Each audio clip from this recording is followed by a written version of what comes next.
The Roman invasion of Britannia in 43 AD was not just a military campaign but a calculated move by Emperor Claudius, who was determined to secure his place in history and the hearts of his people. Claudius, often underestimated, desperately needed to prove himself, not only to the Roman Senate, but to the entire empire. He had come to power in the most unlikely way, after Caligula's shocking assassination, found cowering behind a curtain, and then declared emperor by the Praetorian Guard, almost by accident. Many in the Senate saw him as weak, a mere scholar, a man of books and words, not a true leader of men or a commander of armies. To secure his fragile position and silence his critics, Claudius knew he needed a major military victory, something that would echo through the ages. Britannia was the perfect target. Julius Caesar himself had tried and failed to conquer it nearly a century before, leaving unfinished business and a sense of Roman destiny unfulfilled. Even Caligula, Claudius's predecessor, had attempted an invasion, but his plans ended in farce and humiliation, with soldiers collecting seashells instead of glory. Succeeding where these legendary figures had failed would not only cement Claudius's authority, but also rewrite his reputation forever. The immediate pretext for invasion came when Verica, a Roman ally and king of the Atrebates, was overthrown by rival tribes and forced to flee across the sea to Rome, seeking Claudius's protection and aid. Claudius seized this opportunity, cleverly framing the invasion as a noble mission to restore a friendly king to his rightful throne, rather than an act of naked aggression or imperial greed. This gave him both legal and moral justification for war, allowing him to present the campaign as a matter of honor and duty to Rome. The conquest promised not only personal glory for Claudius but also the expansion of the empire's borders and a solution to a growing diplomatic problem on Rome's northern frontier. With motive, precedent, and pretext all in place, Claudius was ready to act. The pieces on the chessboard were set, and the eyes of Rome were upon him. The invasion was a high-risk, high-reward gamble, one that could either make or break his reign. Failure would confirm his critics' worst doubts, branding him forever as the foolish scholar unfit for the throne. But victory would transform him, elevating Claudius from a figure of ridicule to a true emperor, worthy of Rome's respect and admiration. The stage was set for Claudius to stake his legacy on the mysterious island at the edge of the known world, a land shrouded in myth and danger. The conquest of Britannia would be his chance to silence Rome's doubts once and for all, and to inscribe his name among the great conquerors of history. And so, with hope and trepidation, the legions prepared to march, ready to change the fate of an emperor, and perhaps the world.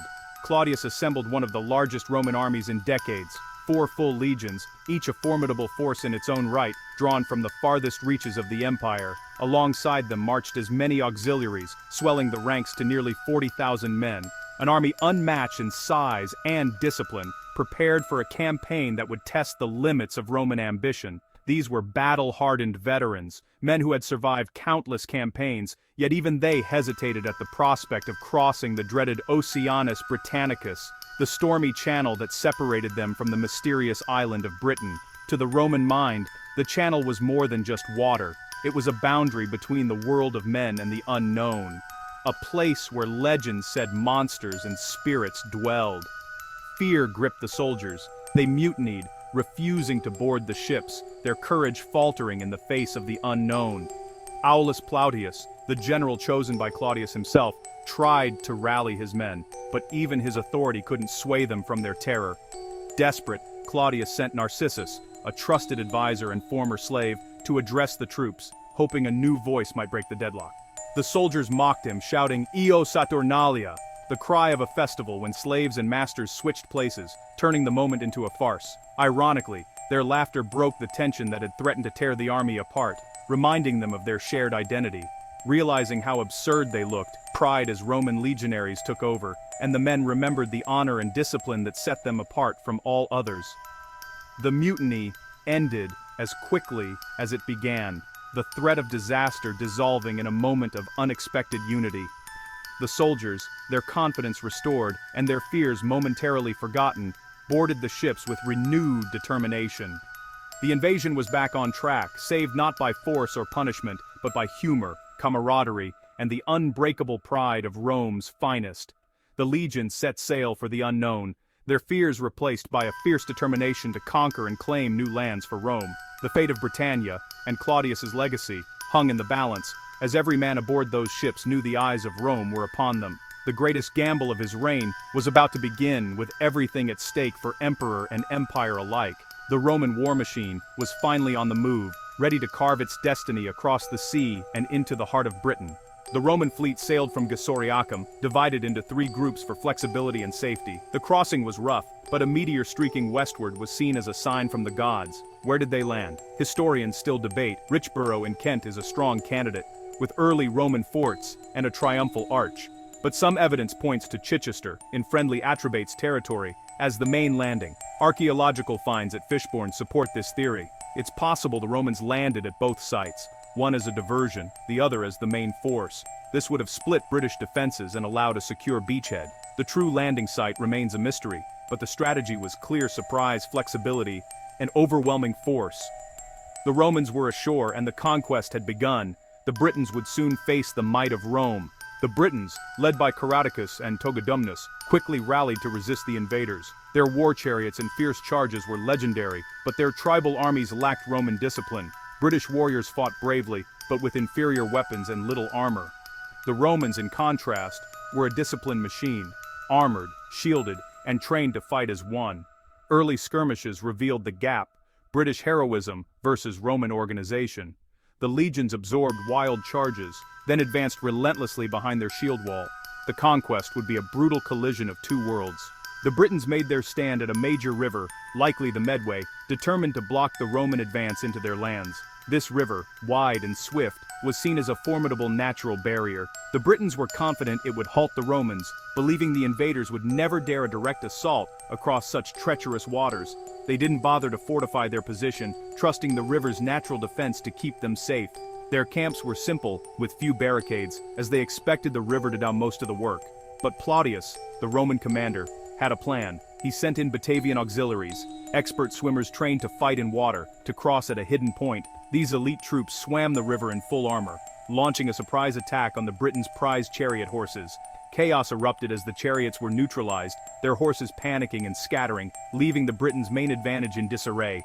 Seizing the moment, the Legio IX Hispana forded the river under a hail of missiles, sparking a fierce day-long battle on the muddy banks. As night fell, neither side had gained the upper hand. Exhausted and bloodied, both armies camped on the field, bracing for another day of brutal combat. At dawn, the Britons launched a desperate counterattack, trying to push the Romans back into the river. But fresh Roman legions arrived, their discipline and numbers turning the tide of battle. In the thick of the fighting, Gnaeus Hosidius Geta, a Roman commander, was nearly captured. Rallying his men, he broke through the enemy lines and led a decisive assault that shattered the Britons' resolve.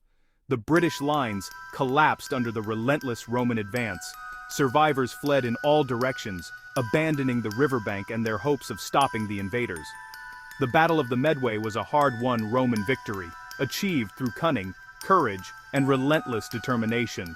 The professional legions had proven their superiority, standing firm where others might have faltered. With the river now behind them, the road to the heart of Britain was open. The Roman conquest pressed forward, unstoppable for now. Yet the Britons would not give up easily. In the forests and hills they regrouped, preparing new defenses and plotting their next move. The struggle for Britannia had only just begun. The fate of the island would be decided in battles yet to come. Defeated at the Medway, the Britons retreated north toward the Thames, using guerrilla tactics to harass the Roman advance. The Romans pressed on, following the ancient track that would become Watling Street. At the Thames, the Britons regrouped, defending the marshy crossing. The Romans struggled to cross, becoming bogged down and attacked. In the chaos, Togodumnus, a key British leader, was killed, a devastating blow to the resistance. His death shattered the tribal alliance. Morale collapsed. Claudius, cautious after heavy losses, halted his advance and consolidated his position south of the Thames. He sent word to Claudius. The enemy was broken, and the time was right for the emperor's arrival. This move ensured Claudius would claim the final victory.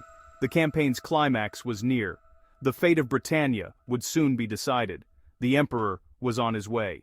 Claudius arrived in Britannia with reinforcements, including war elephants, a terrifying sight for the Britons. He joined the army south of the Thames and advanced on Camulodunan, the Catuvellauni capital. Caradocus, now alone, shifted to guerrilla tactics, knowing open battle was hopeless. The Roman army, led by the emperor and flanked by elephants, marched on the city. The psychological impact was overwhelming. British resistance collapsed. Cassius Dio claims a battle, but the real outcome was surrender. 11 British kings submitted to Claudius, laying down their arms. The emperor had his triumph, a bloodless victory, a conquered capital, and the submission of the island's rulers. Claudius's gamble had paid off. Rome's power was now undeniable in Britannia. With Camalodunum surrendered, Claudius spent just 16 days in Britannia before returning to Rome in triumph. Aulus Plautius became the first governor, tasked with pacifying and organizing the new province. The legions spread out, 9th Hispana north to Lincoln, 14th and 20th west, along Watling Street, 2nd Augusta under Vespasian to the southwest. Camulodunum became the first provincial capital, but a new settlement soon eclipsed it, Londinium, founded at a strategic Thames crossing. Londinium quickly grew into a vital commercial and administrative hub. Romanization began. Client kingdoms were established, Roman towns built, and villas appeared in the countryside. The conquest was more than military. It was a cultural transformation. Roman law, architecture, and customs spread across the land. The island's future was now tied to Rome. Britannia was no longer a distant mystery. It was a province of the empire. The legacy of conquest would last for centuries. Claudius celebrated his triumph in Rome, but the war in Britannia was far from over. Only the southeast had submitted. The west and north remained defiant. Caradocus led a stubborn guerrilla war in Wales for nearly 8 years, becoming a symbol of resistance. In Rome, Claudius' victory was celebrated with parades, titles, and monuments. The conquest transformed his image from weak scholar to conquering emperor. His authority was secure, his critics silenced. But in Britannia, the struggle continued. Rebellions, hard-fought campaigns, and the slow spread of Roman rule. The invasion of 43 AD was just the beginning. It set the stage for centuries of conflict, resistance, and cultural change. Britannia would never be the same. The shadow of Rome now stretched across the island.